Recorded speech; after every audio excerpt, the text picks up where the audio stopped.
Welcome to this video series on emergency preparedness for historical records repositories by the Vermont Historical Records Program.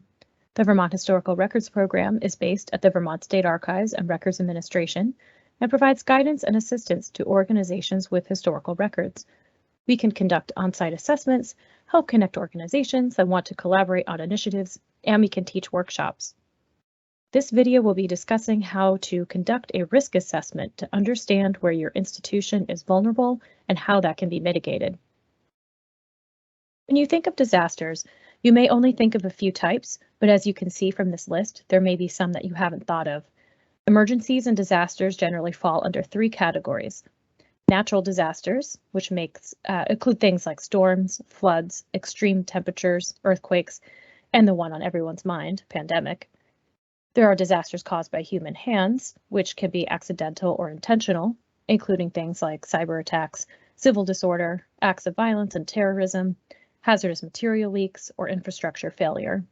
The third category is what's considered everyday disasters caused by natural or human-made disasters, such as a power outage after a storm or a structural fire after an act of arson.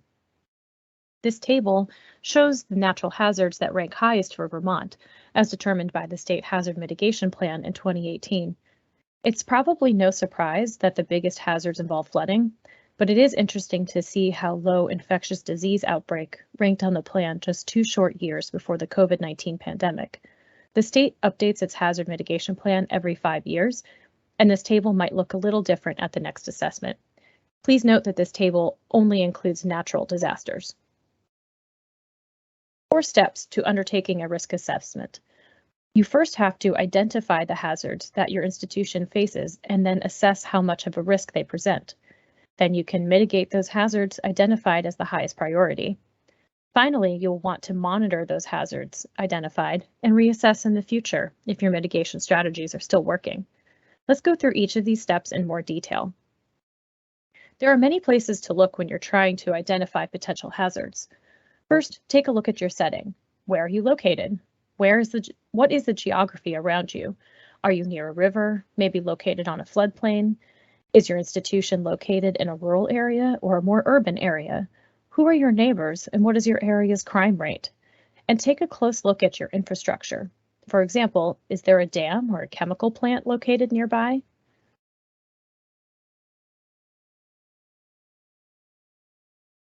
Next, look closely at your institution's building or structures. Start internally and move to the exterior. Inside, look for hazardous construction materials like asbestos or lead. Check what you have for fire protection, such as alarms, sprinklers, fire extinguishers, and at the same time, see what could be a fire hazard, like an overloaded power strip. Are there chemicals stored within your buildings, such as house paints? What moisture problems do you see? A leaky roof? Condensation on windows, old plumbing, and note if regular maintenance is happening within your building or if there are issues that need to be fixed. Move to the outside of the building next. Take a look at your landscaping. Are there lots of plants near the building? This could draw more water to your foundation or possibly attract bugs. Are there big windows that let lots of sunlight into the building? This could increase UV exposure and heat. Are there structural concerns? Are there places on the exterior of the building that need maintenance? Look back at the previously identified hazards within your building. Are any of these in proximity to collection storage? This endangers the historical collections that you're meant to preserve. But then look closely within your collections. Are any of your collections made up of hazardous materials? For example, do you have a collection of firearms or historic medical equipment that might contain mercury? Perhaps some objects made with arsenic. And you should have an idea of the value of your collections to help with insurance coverage and to know what might be a target of theft. So you've done the detailed work of looking at your collections, building, and environment to see all of the possible threats. At this point, you may have a list that looks pretty overwhelming and scary, but let's move on to step 2 and assess the risks. You can make sense of the identified hazards and prioritize your response to dealing with them. This chart is a good way to evaluate and prioritize risks. With each hazard, consider 2 factors. How probable is it to happen? And what would the impact be if it did happen? For example, Let's say you have a roof with a structural problem over your collection storage area. How likely would it be for the roof to collapse or to spring a leak? There's probably a moderate chance. Next, think about how a roof collapse would affect your collections. It would be pretty extreme damage, yes? So a hazard with moderate probability of happening, but an extreme impact, puts it in that red high-risk area. Once your hazards have been assessed in this way, you can see which pose the highest risk and thus should be the highest priority for mitigating. The process for identifying hazards and assessing risk may seem overwhelming, but there is a tool that can help you. The American Institute for Conservation created the Risk Evaluation and Planning Program, which has lots of tools to help you with your risk assessment. But perhaps the most helpful is the Risk Prioritization Worksheet. This worksheet lists many potential hazards to be on the lookout for and provides a place for you to assess the likelihood of occurrence, the probability, and the severity of damage, or the impact. Use this as a checklist to guide you during your hazard walkthrough, and then calculate the risk rating. A number from 1 to 5 is assigned to each hazard's probability and impact, with 1 being low and 5 being the highest. These numbers are then multiplied together to create the risk rating. Those hazards with the highest risk rating number are those that are the highest risk and should be prioritized for mitigation. Now you know which risks are the highest for your institution, and you're ready to mitigate them to either prevent them from happening or to lessen their impact. Start with the activities that will be most effective or those related to your most likely risks.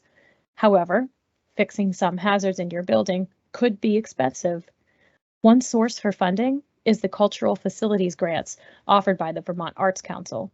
These grants help nonprofits and municipalities improve the capacity of their existing buildings to provide public cultural activities. These can include building improvements and hazard mitigation efforts. But remember, just do what you can. Some action is better than nothing, no matter how small. And remember that emergency preparedness activities are iterative. You don't do it once and you're done. You have to revisit your risk assessment from time to time to see if it still holds true. Hazards that were mitigated may no longer be an issue, but something else might have risen to a higher category. Perhaps you fixed the roof and it's no longer a hazard, but maybe another building issue has taken its place. And you should monitor to see if your chosen mitigation strategies have actually helped to fix the problem. Then, let your risk assessment inform revisions to your disaster plan. Risk assessment, like disaster planning and other preparedness actions, must be ongoing. And by continually revisiting these activities, you will continue to reinforce the emergency preparedness skills you have, which, of course, keeps you prepared. It gets you into a preparedness mindset. There is another video in this series that discusses cultivating a preparedness mindset. Let's see what you've learned. If you'd like to test your knowledge, you can access a short quiz at the link shown here. And this covers the steps for conducting a risk assessment.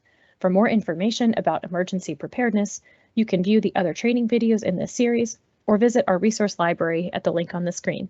Thank you for watching.